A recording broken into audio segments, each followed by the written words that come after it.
L'shana tova umetuka, may your new year be good and sweet. Your CBO clergy and staff team have been asking time and time again, how do we make this incredible, diverse, and of course, quite large community feel small, intimate, and more Hamish, a Yiddish word that means having a more home-like atmosphere.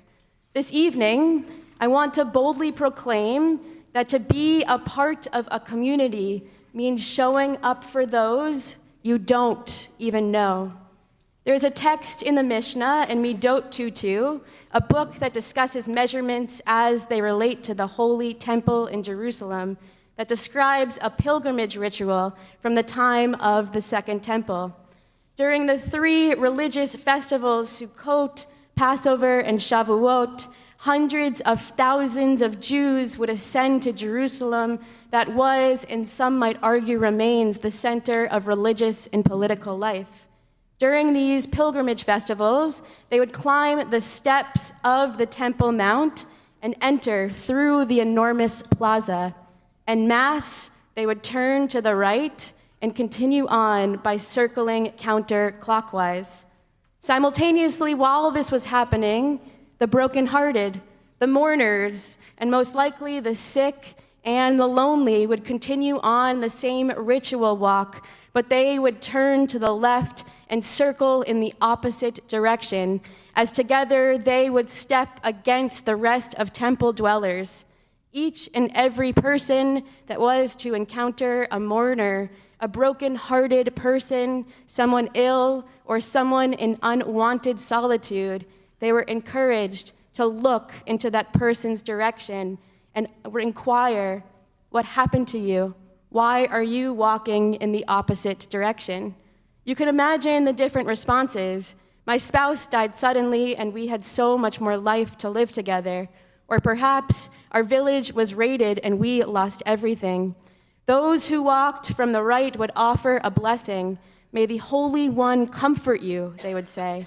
Then they would continue on until the next person approached. This ancient temple practice created space and normalized announcing to others when they are suffering or in need. Additionally, this practice taught us how to look out for someone in need, even when they are not explicitly asking for help. How does this ancient ritual translate to modern times with no temple, in a society in which it is increasingly difficult to walk anti-clockwise and say, "See me, I could use your support," by creating a culture of showing up for one another? In preparation for this evening's sermon, I read Rabbi Sharon Brous' profound work titled The Amen Effect. In her national best-selling book, her intention is to use Jewish wisdom to mend our broken hearts and our broken world. Rabbi Brous is the founding rabbi of Ikar, a congregation that I frequented in Los Angeles. And one of the things that drew me to this congregation was the way that they showed up for one another. During the pandemic, the clergy and staff team called every single one of their 1,250 member units to simply check in. After experiencing a loss or after recovering from having a baby, staff would assist with setting up a meal train for the family in need. Rabbi Brous opens the book with a tragic story of two parents that belonged to her congregation. Colin and Gail's beautiful children, Ruby and Hart, were 17 and 14 years old when they were killed by a drunk driver who tore down a desert road and crashed into their vehicle. Colin and Gail miraculously walked away physically unharmed, and Rabbi Brous reflected that, quote, their deaths created a sinkhole of sorrow so deep it felt as though it might consume the whole world. When met with such an unthinkable tragedy, how does one show up for the bereaved? Rabbi Brous' solution is beyond simple. She profoundly writes, when we engage in the holy mitzvah of showing up, our roles are less about dispensing wisdom and instead to simply engage in the very holy work of not running away. That's it. It's not about offering words of consolation or explaining why bad things happen to good people. It truly is as simple as remaining present for the individual in need, not running away. Jewish law even goes as far as prohibiting one in a house of mourning from greeting or speaking to the mourner first. Instead, the mourner should be the first to speak. She teaches that we should aspire to err on the side of presence by training ourselves to approach, even when our instincts tell us to withdraw. Our tradition prescribes many different formulas on how to be there for someone in need, whether this person is experiencing an illness firsthand or caretaking, or how to show up for postpartum parents, how to show up for someone experiencing a loss, or how to show up for someone simply crying out for help. Growing up, my mom worked for her family business, which had a couple hundred employees, many of whom had worked at the company for over 30 years. Their devotion and dedication to my grandfather's business in return meant that my family was invested in many of their lives. My mom was there for the good moments, graduations, the arrival of new grandchildren, and was additionally there for the not so good moments. What felt like every weekend, she was attending the wake of an employee member's family. And when I was younger, I had no idea what that meant and assumed that it was the equivalent of a Target run. I later found out that it was a little bit more hands-on than that. It was about showing up for the bereaved.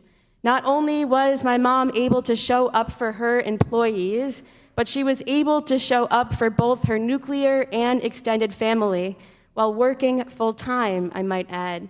It took me until I was a working mother myself to realize the holiness in this task. Indeed, it's not easy. And when asked how I do it, my answers, prayers, my spouse, and a whole lot of caffeine in no particular order. In 5/7/86, when a million things are competing for our attention, how do we prioritize what really matters?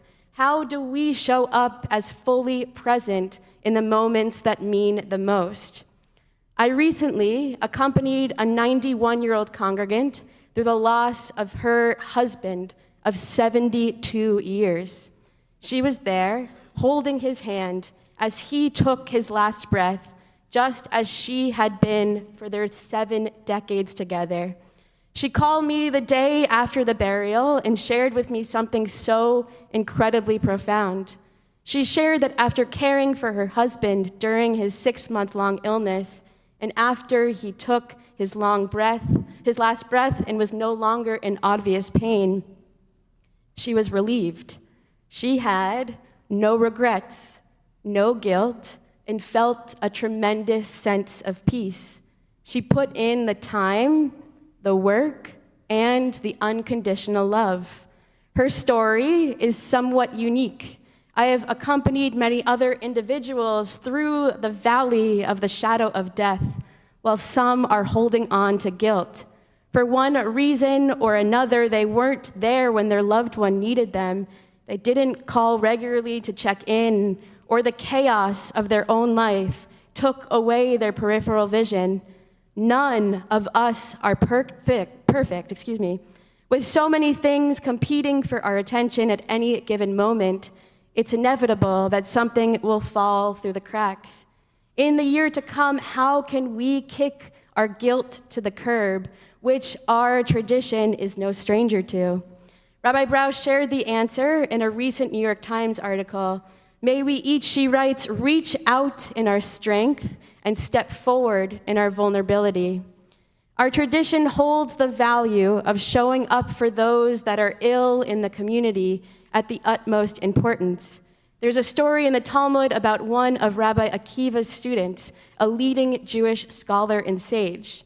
The story goes that one of his disciples fell ill, and the rabbinic sages did not come to visit him. Later, Rabbi Akiva went to visit that disciple, and because he saw to it and the ground was swept and sprinkled for him, his student recovered and said, "My master has brought me back to life." Rabbi Akiva then went out and expounded, "He who does not visit the sick is as though he had shed blood." A bit harsh indeed, but Rabbi Akiva is speaking to the instinctual nature of this holy task. May it be repeated this evening that even our rabbinic sages, the literal interpreters of our tradition, did not show up for the student in need out of fear of saying or of doing the wrong thing. As your rabbi, I have had so many people come up to me, share their heartbreak over a fellow congregant's illness or hardship, followed by the words, "I don't know what to say," or "I don't want to bother them." My advice to us all this evening is to shoot the text, to make the phone call, or to send the email. As Rabbi Brauss said, it need not include anything profound. The 5 words, "I am thinking of you," hold more weight than most of us can imagine. When sharing concerns with someone, the worst case scenario is receiving no response.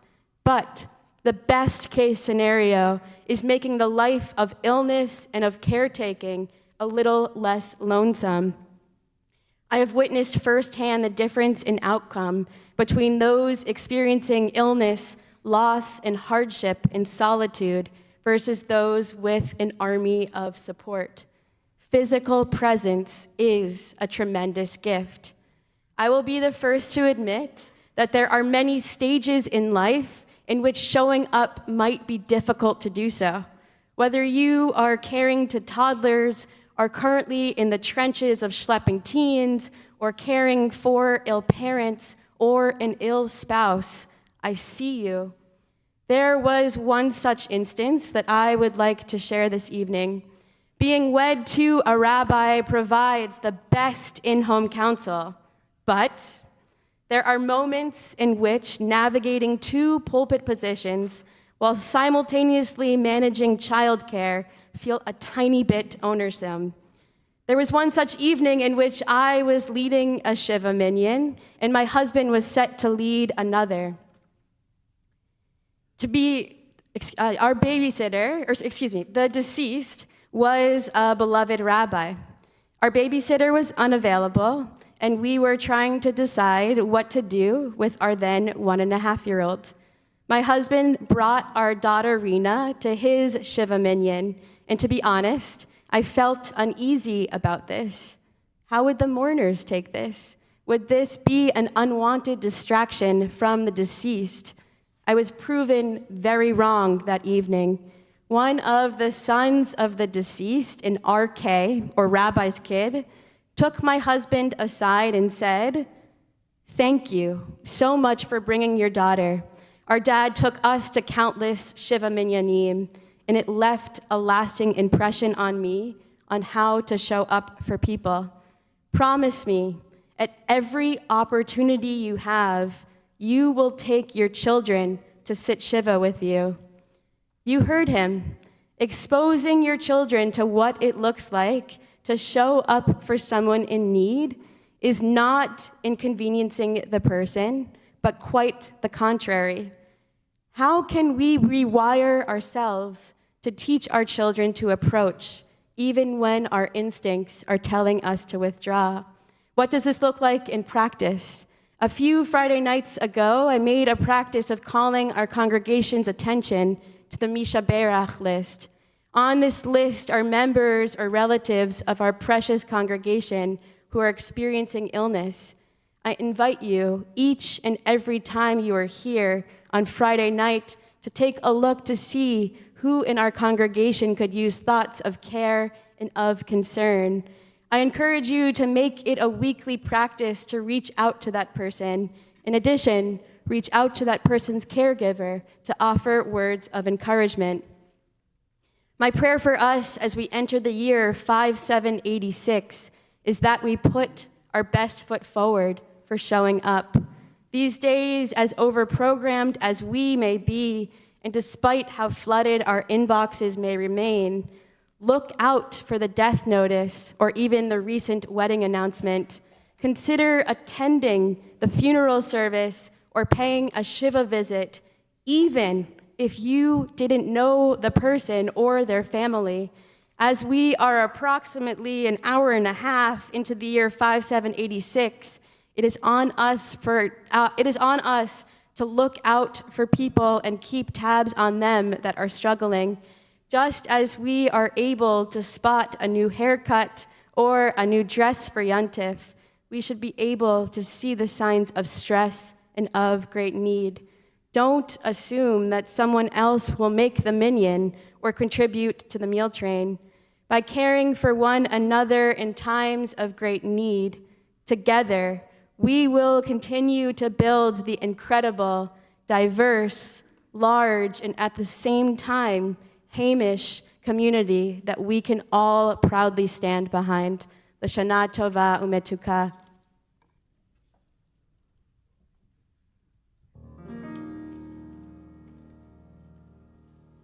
Petach